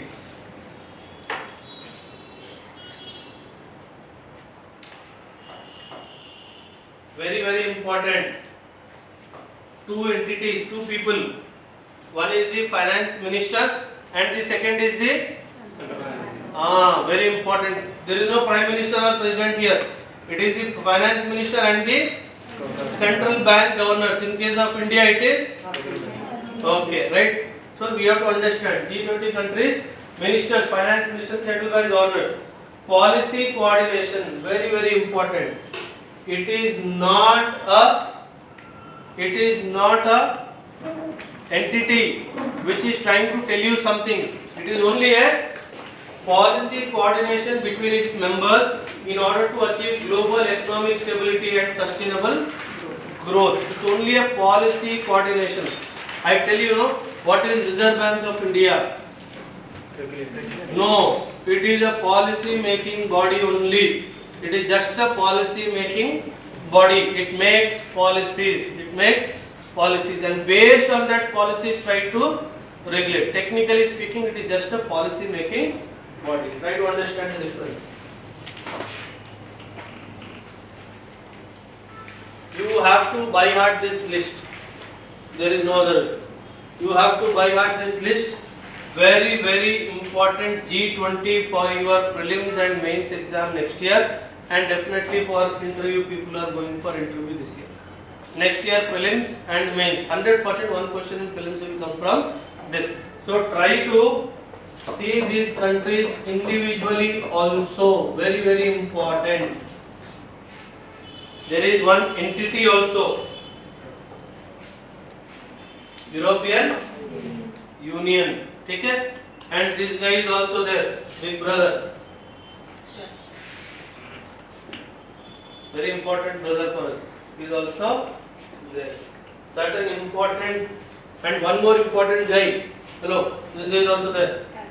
Very, very important for G20 in the present context, if you can understand what I am saying. These two blocks are important. 60% of the world's population, thanks India and China both are there. Only 20 countries, 60% of the world population, 80% of the global GDP. Again, thanks to G7 countries, India and China. We are the 5th largest economy or 6th largest economy? 6th? 5th largest है? You sure? हाँ बोलो कौन है?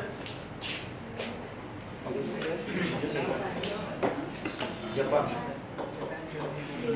Germany.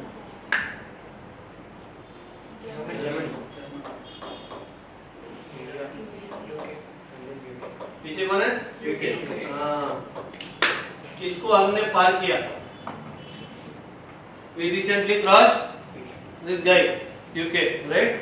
And the gap between these two is also not very large. Very trivial, very trivial. If I remember correctly, 3.34 trillion, 3.3333 something trillion. India. So we are very close by to Germany also to overtake as the 4th largest economy. Maybe if the Atmanirbhar functions well, it will happen. And 75% of the global trade also. And as I told you, Troika is very important. 3 countries we took from Indonesia. We are holding the baton now and will give it to Brazil. Very, very important. Okay? So this Troika, presidency of G20 and Troika is very important. Please make a note of that. Yeah, important article. Try to understand. Delimitation exercise of Assam. Very important article from the examination point of view. Delimitation exercise in the state of Assam. Very importantly, you know that in 2020, in March 2020, the center notified a delimitation commission for how many states? Jammu and Kashmir, Assam, Arunachal, Manipur and Nagaland. If we remember the news a month ago, the delimitation was happening in J&K. Now that the task of delimitation has been completed there, now the delimitation of Assam is going on. Delimitate. What is delimiting? What is delimitation? Redrawing the constitution.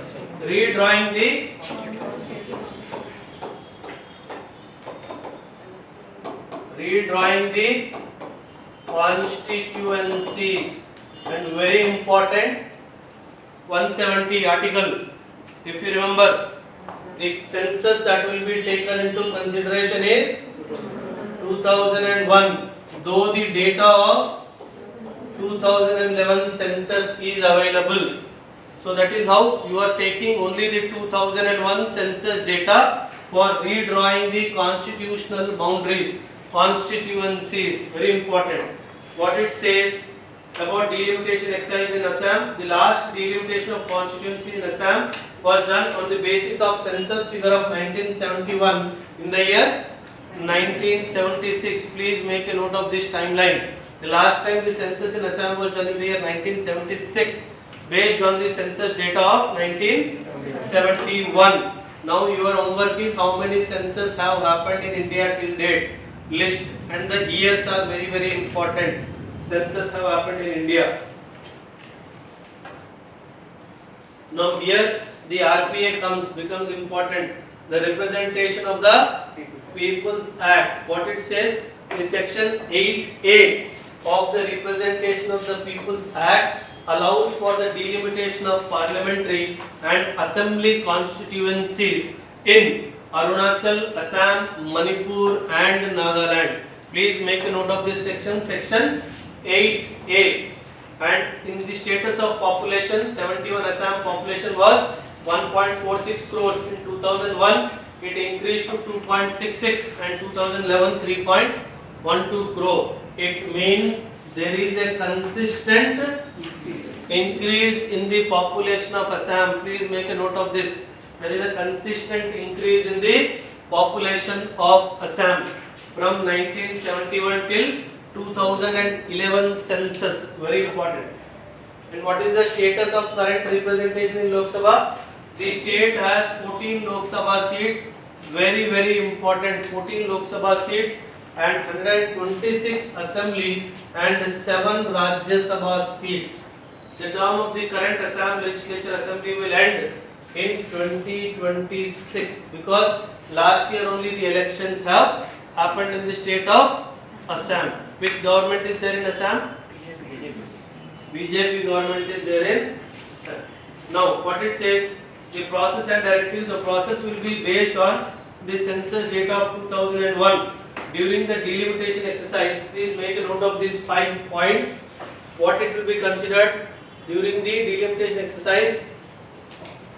The commission will consider the following things: the physical features, the existing boundaries of administrative units, the facility of communication. This facility of communication means basically transportation.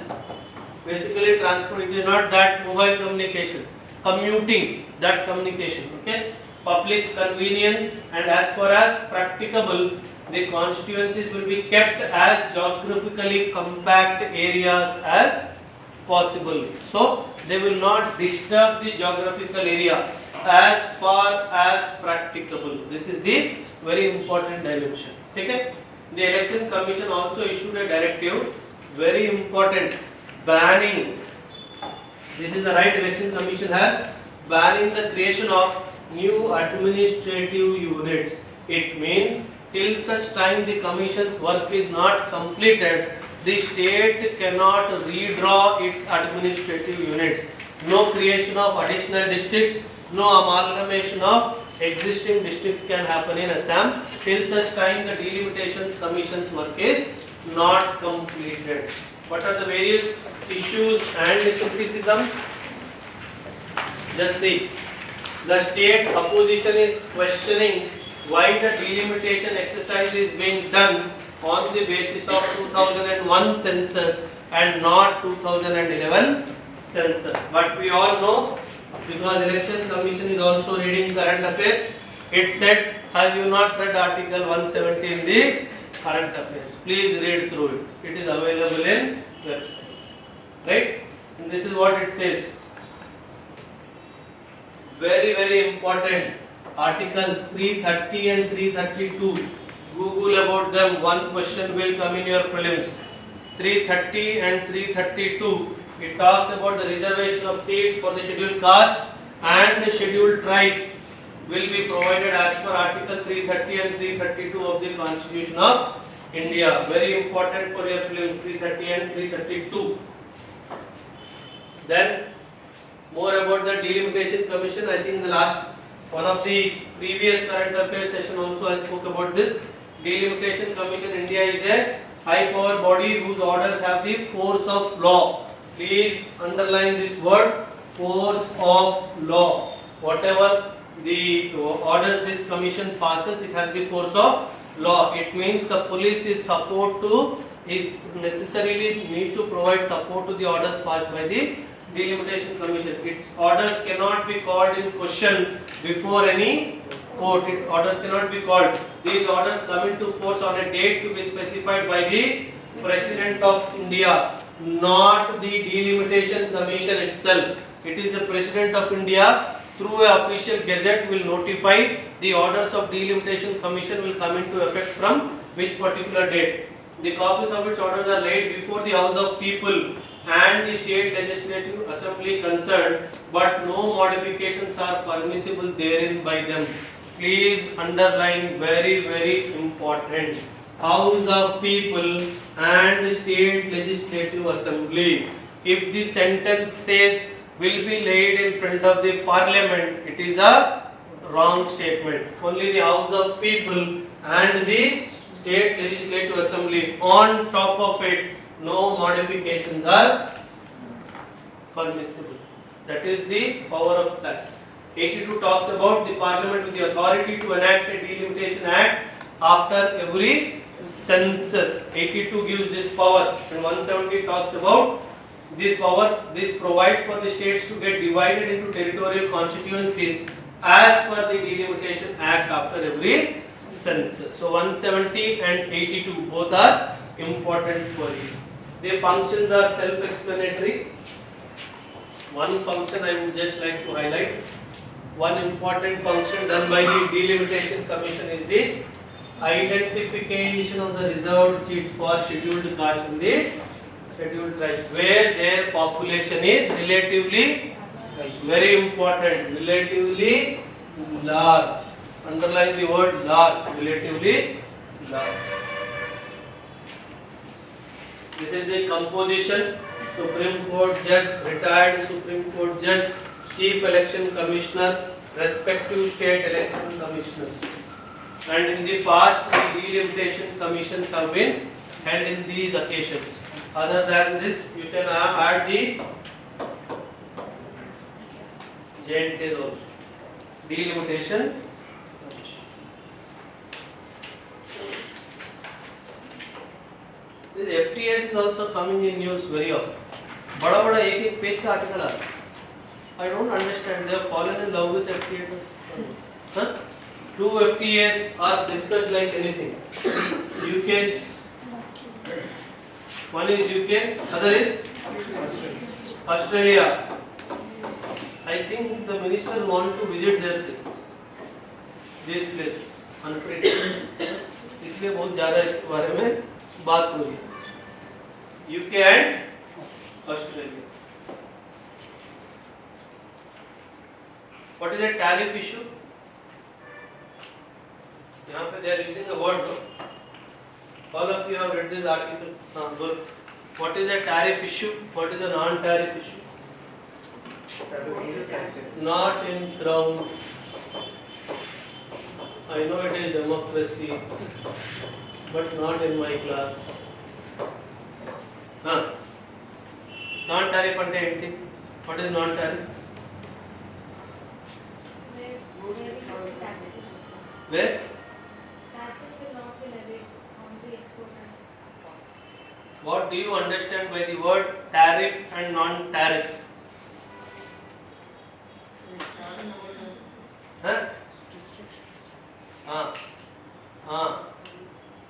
Any example of non-tariff? Non-tariff. Examples of sanitary, phytosanitary requirements. Okay, good. Sanitary and phytosanitary requirements. It means good quality product. Sanitary, phytosanitary ante bhayapadoddu, pedda padalu maatrame. Meaning is very dead simple. This meaning is they should not carry any antigens, whether fungal or bacterial, because lot of Indian fruits go on export to other countries, especially one territory, European Union, has always rejected Indian what you call fruits and fruits especially, saying that they are not satisfying the sanitary and phytosanitary measures. Basically, Indian Alfonso mangoes have been rejected by European Union. Last 20 years, I am using this subject. That my mangoes have been rejected by European Union. I am saying I am ready to eat all of them, but they are not sending me. Okay? So that is why called sanitary and phytosanitary measure. Here, European Union is not saying I will levy tax. He is not saying. He is using the platform of non-tariff barrier. Any other example of non-tariff barrier? IP. Intellectual properties. Intellectual property rights. Okay, IPR is one segment. Simple job though. Quotas. Yes, very simple. Quota.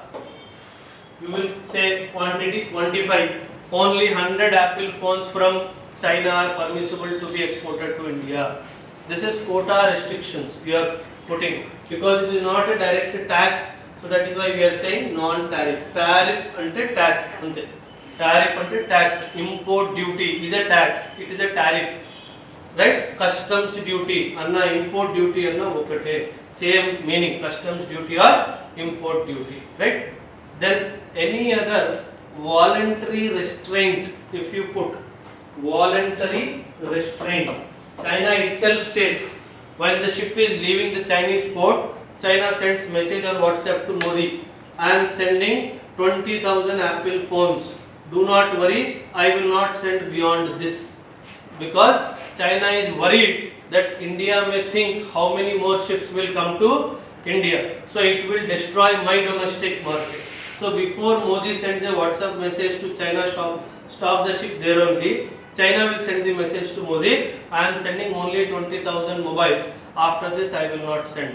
So it is a voluntary restraint. So the voluntary restraint is exercised by an exporter country, not by a importer country, because it is voluntary in nature. That is how the exporting country will exercise this thing. Okay? So these are called non-tariff issues. There is one more important dimension related to non-tariff. It is called hurting the national sentiment clause. See, in the WTO, you know that all the countries are supposed to give most favored nation status to each other. Hello, with me? ఎవరికి అర్థం కాదు, ఎవరికి అర్థం కాలేదు, ఉంది కదా? సరే సమझो. What is most favored nation? ఆ నేషన్తో ట్రేడ్ చేయడం అనుకూలంగా ఉంటుందనే కదా sir. The name though sounds favor, but it is actually absence of favoritism. It is equal treatment. What WTO says, how many members in WTO? 160. Okay. All the 164 countries are supposed to treat each other equally. But does it happen on ground? It does not happen on ground. But the WTO principle says most. What are the basic principles of WTO? 5 principles. कौन बताएगा?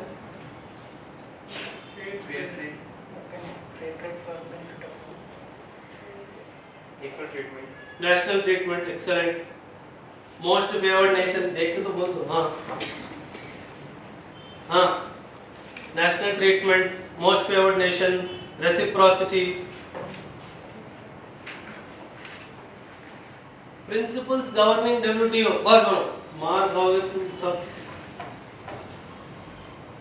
तुम 2023 लिख रहे हो, 4023 लिख रहे हो. हाँ?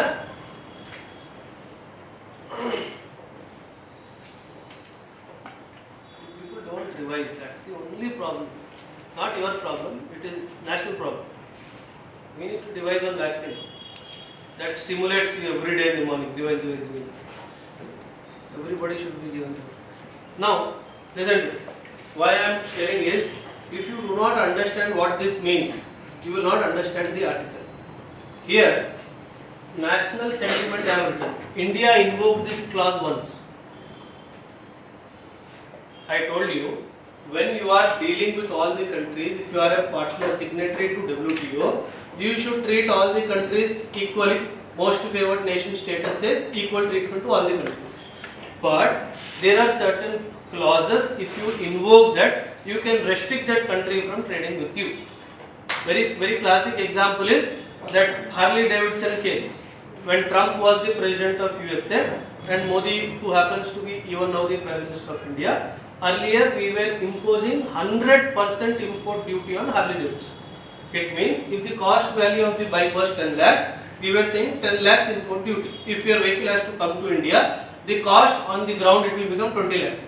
10 lakhs is the cost of the vehicle and 10 lakhs is the import duty. 20 lakhs.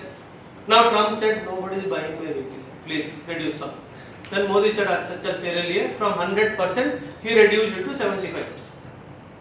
But Trump was not happy. He said, because even if he reduced it by 25%, the cost of the vehicle still remains very high. Because when you get a normal vehicle for 3-4 lakh rupees, high-end vehicle, two-wheeler, how will people buy 17-18 lakh rupees vehicle? Then Trump requested 25 or.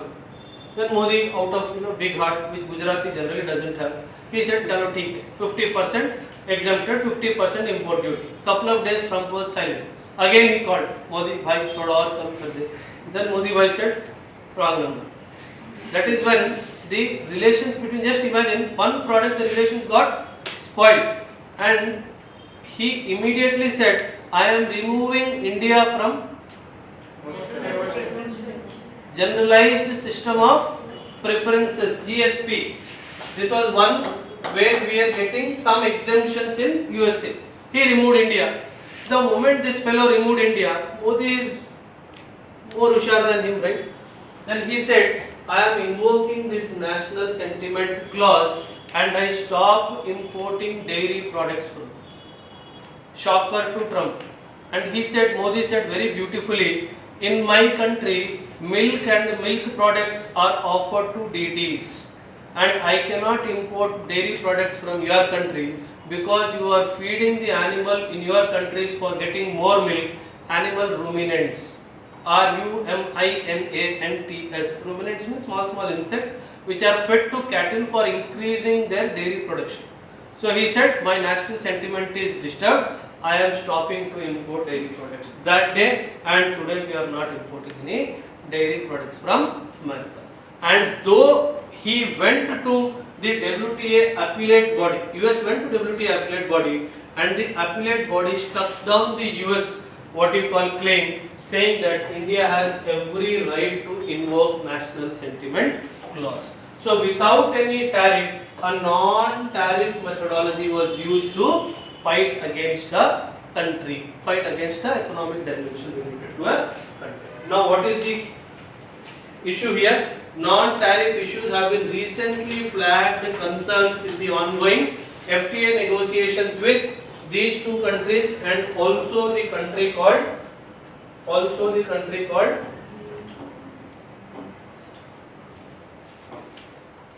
European Union, UK, and also Australia.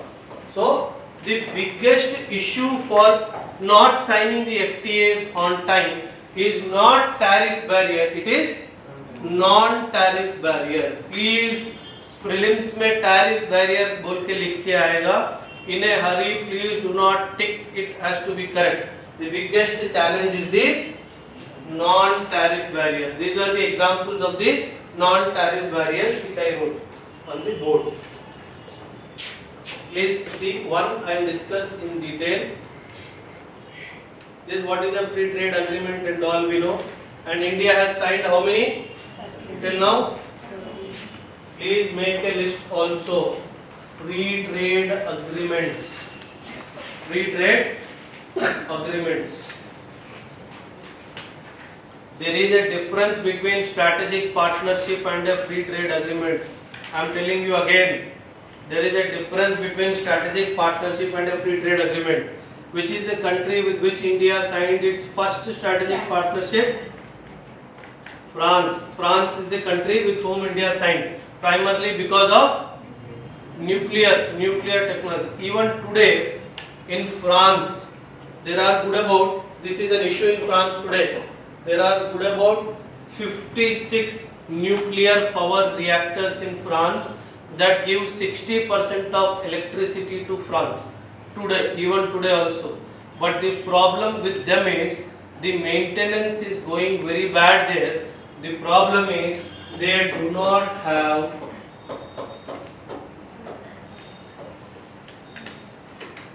and we have abundance. ठीक है? Opportunity to go to France. चलो चलते हैं. ठीक है? The pipelines that exchange what you call where the electricity flows, they need lot of overall at regular intervals for the electricity to travel from point A to point B. So those maintenance के लिए the manpower is not available to them. That is the biggest issue. So that is how the FTA and the strategic partnership are different. This is a list of certain strategic partnership countries. The list is self-explanatory, but I want to talk about. There are certain stages in free trade agreement. What is the first stage and what is the last stage before free trade agreement, and lastly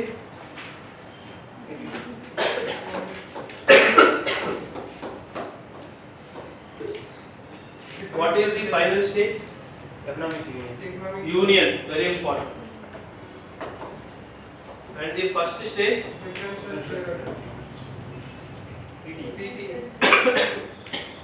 earlier established.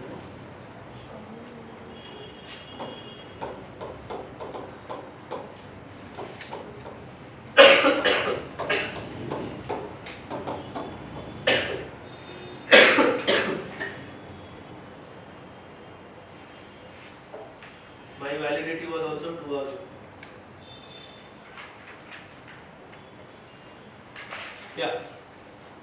So we will start here and we will. Can there be a union with India as one of its members ever? Is ASEAN a union?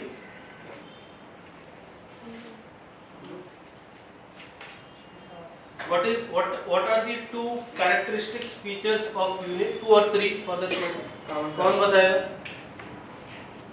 3 characteristic features of a union. No public speaking. Focus one. You just tell one. Common interest which they are facing problems. Common Interest like they are facing the problems which they face problems. Common rules of They will have the same traditional rights culture. throughout the union. three common words. Common currency, common economic policy, Free movement of No visas. Free movement. free movement of employees.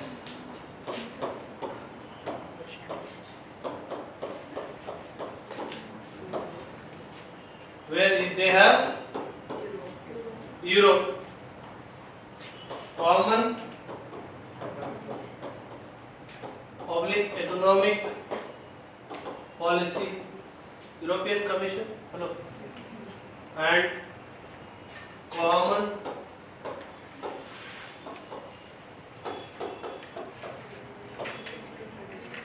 your European Commercial Bank, European ECB, European Commercial Bank. If these three are common, then you are a classic example of a union. In fact, the third one is not required. In fact, the third one is not required. It is just reiteration. But third one is not required to be called a union. Two important dimensions: common monetary and economic policy, and a common currency. These two have, you are a classic example of a union. So we are at this stage in our interaction with our different countries of the world. So we are not. There was an article on hyper globalization. No? There was an article, I think I have also shared, if I remember it correctly. Hyper globalization. Who is this hyper fellow? Yes. Other than OBEROI sir? No. Who is this hyper fellow? Hyper globalization. किसके लिए बोल रहा है? Why is he talking about hyper globalization? Monday पकड़ूंगा daily. Monday se my classes are there. I'll catch hold of you guys. Pray to God that my throat should be okay. You will pray to God Okay, sir. for me. Definitely. What will be the prayer? Your health will be fine. Should be okay. Will be nahi. Should Should be fine. So that I can take your classes. Okay. Chalo. With this we come to the end of today's current affairs. Anything else anybody want to see? I am telling you the current affairs. I am only cherry picking where certain dimensions have to be explained to you. There are much more current affairs than what I am covering. Acha, if I say daily current affairs class online,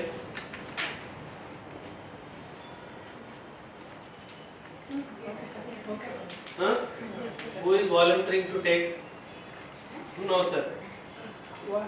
ఏం చేయాలి sir వాలంటరీగా? నువ్వు class తీసుకోవాలి. నేనా? మీరు కదా. అసలు నేనే తీసుకోవాలి అది. Daily current affairs classes. Who will take? As a time, if at all it happens true, what time? Morning or evenings? Early morning 5 o'clock. Better you don't take sir. Evening what time, if at all?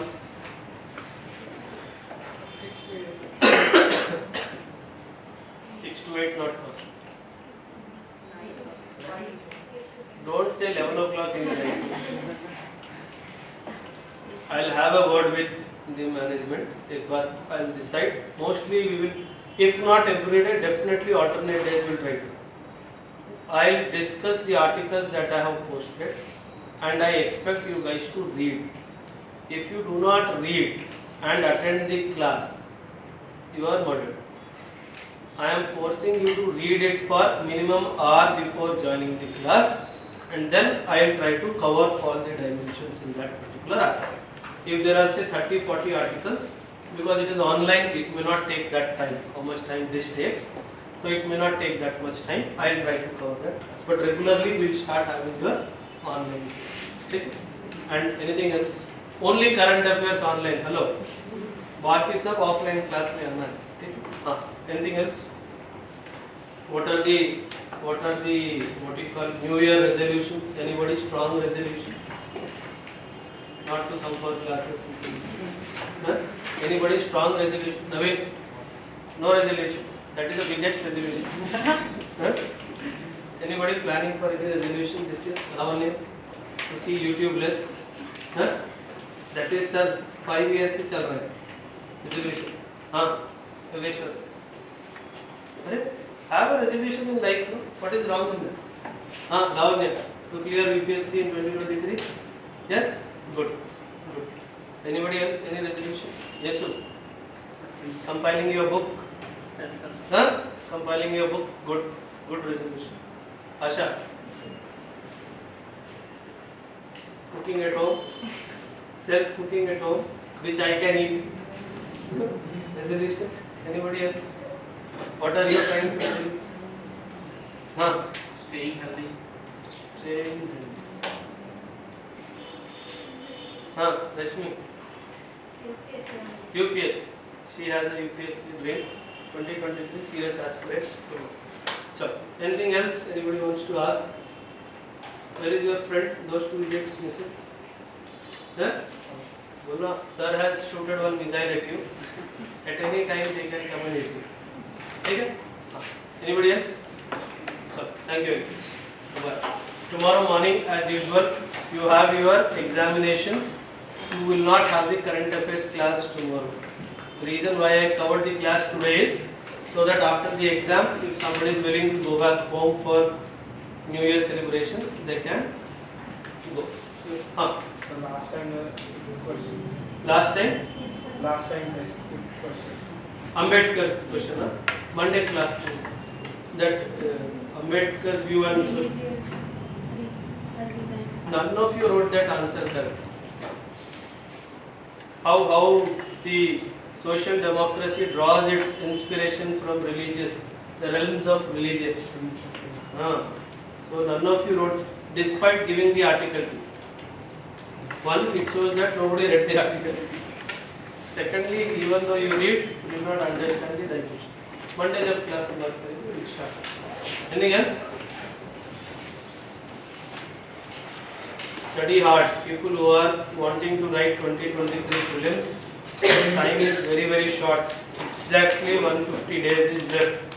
150 days ऐसा उड़ जाता है, ठीक है, UPSC में खास करके. So all obligations, socio-cultural obligations थोड़ा साइड में रखो. Socio-cultural includes everything, every dimension. Pongal, Christmas, new year. एक साल के लिए पोंगल सेलिब्रेट नहीं करोगे तो अगले साल पोंगल रुक नहीं जाएगा, ठीक है. It will still happen even if you go back home. Go back and come back again. Do not be there for 10-15 days, because if you are there for 10 days, even after you come back, you will take 10 more days to come out. So it will easily spoil 20 days of it. See, the biggest challenge with UPSC is if your mind diverts once, it will take long time to come back with books. Every day you will start postponing it. अरे आज एक दिन rest कर लेता हूँ because I travelled from long distance. No, I'll sleep off this day. Second day said I got so many things to eat. Let me eat these things for a couple of days. So that's how the postponement will happen. Even if you go, be there physically. Again I am saying, be there physically, be here mentally, and try to come back physically as fast as possible. I am not saying don't go, do go, but come back as fast as possible. As fast does not mean if you are driving something, do not drive fast. OBEROI sir told fast means 180 speed, 190 speed. So, and probably we may not meet before New Year. So good wishes to all of you for 2023. The year has passed, 2022, lot of ups and downs in my own life, probably in your life also. The time will pass. See, Vedic culture has never advocated celebrations of passing of time. We all come from the Vedic culture. That's the reason why in Indian culture birthday celebration has no place. In Indian culture birthday celebration has no place. Why? Because it signifies you are going one more year closer to death. So that is how it is a reiterating that you need to do something before you actually die. So that's how year passing by is a message that we need to get up and do something for us, for our family, for ourselves, or us ourselves. Okay? Hope you definitely do something positive in 2023 for yourself, your family, and your surroundings. Okay? So signing off. Thank you.